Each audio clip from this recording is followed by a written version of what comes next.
Yeah, I can actually feel like it's a physical feeling of like, feel really, just good. I feel really good.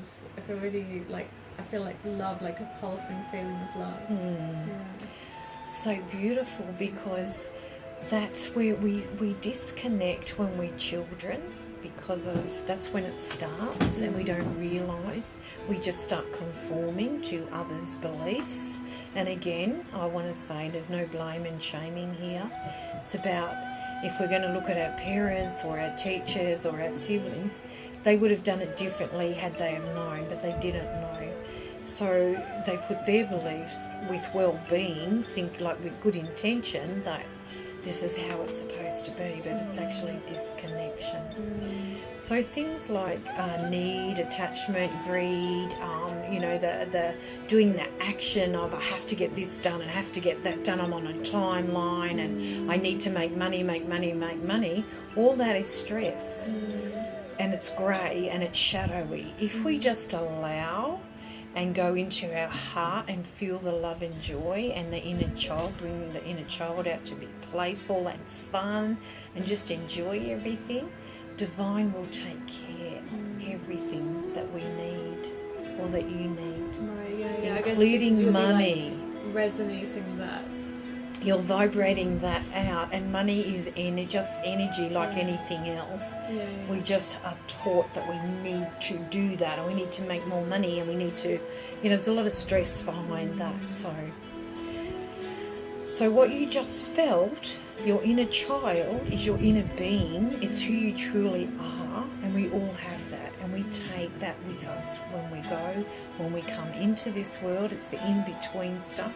We need to get back our inner child. So if I said to you, hey, let's get up and do a little dance, can you feel that I just said? Yeah, like it's yeah, I want to do it. Yeah. There's the inner child. So if we're with others, and including our partners or whoever, and we want to make that environment really fun for us, do some fun stuff. They'll either jump in it with you and have fun with you, and then you've just created this amazing energy. Yeah. And if they don't, again, you have to let go and maybe go create it with someone else or something else, because they're not ready, they're not opened to this bringing the joy in and the happy, and for whatever reason. That's not a judgment. That's not a good or not good or good. It just is. Yeah. So, and if we use things like, if we really want to go deep and start working with the subconscious and bringing us into consciousness, we would use affirmations. And for me, Louise Hay is the queen of affirmations. So, and anybody can Google affirmations, the I ams. If you say pick 10 a day, write them down in your journal and say those until they, and it doesn't matter about time or days or how many days, until you feel like you need another 10. I am will put you into consciousness. It's the here and the now. Anything you say, any affirmation with I have, will override your subconscious. So if we looked at the subconscious like a filing cabinet. So this is the filing cabinet from now. And this is birth until now. Sorry, I said that the wrong way. So we're going to go in and we're going to look at from when the subconscious started to get things from the moment that we're born that just sit there. As we say the affirmation, what happens is the not so good, what's sitting in the subconscious, we can override it with a good affirmation, which is I have. So that's working with the subconscious, like sorting out your filing cabinet. And each file needs to be sorted to make it lighter until the filing cabinet has been desensitized to with I have. And the ones that aren't so good that come up, they're the triggers that come up. This actually is the subconscious triggering something that wasn't so good. So if we had a trigger like what you're experiencing, self-worth, and what's coming up with your partner, that is something that would relate to something from your childhood. Now, it can be anything.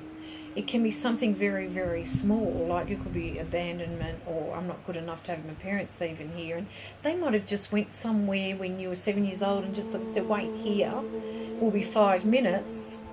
Or you know, maybe one parent, there was only one parent at home at the time, I'll be 5 minutes, and you felt this feeling of abandonment. That stays with you until, it might trigger, take it into adulthood, and you don't know what it is, and you think it's the here and the now, but it's actually not. So it's in the subconscious, and when that comes up, that's one of the best time to say the I haves. So for example, you might say, to bring us into consciousness, we say that I am. So nourishing myself is a joyful experience, and I am worth the time spent on my healing. That's a beautiful one. But you can also, and I have a beautiful heart. My heart's amazing. It does great things. It gives me joy. It gives me happiness. And say thank you to your heart. So the I am will bring you into this moment. So when we're disconnected out of the moment and we're triggered with something, then we can bring yourself back. I am a good person. I am worthy. I am worthy of receiving abundance today. Thank you. Thank you for the trigger. You reminded me of who I truly am. It's like, look at the trigger like the shadow or the darkness. It's needed. Like a reminder as opposed to a... Because sometimes in the moments of weakness, I will internalize. Like if somebody says something like, you know, like my boyfriend called me stupid recently, and I just really took that one and I was like, maybe I am stupid. But like, I could see that as like a reminder of my light. Because you need to learn to turn it around in that instant. So it's like you saying to yourself, I am stupid, because you took that on. Why not say something like, wow, I can see why he's in my life right now. It doesn't mean he has to stay there forever. And I'm not saying he won't stay there forever. What I'm saying is he's there for a purpose, to teach you and remind you of who you truly are. So that's a good thing. Yeah. Does that make sense? Yeah, totally. Yeah. So in that moment, if you said, because we're talking about consciousness, so the I am, if he's the one that to remind you that I am whoever you want to make yourself to be, I am worthy of abundance, you would then bless him like, thank you. You don't need to say it to him. You need to say it to yourself. Exhale, take a moment. Wow, I have this man, he's my teacher. Until he's not. And then you become the teacher. So what I'm teaching you and guiding you through with today, the idea then is for you to go out and teach many others this, including your partner. By embodying all this. And being the person you are inside, just being that. I am that. That's what it means. I am a beautiful person. I am worthy of receiving abundance. I am love. Because love is a feeling, it's not a thought. I am love. I am joy. That's a feeling.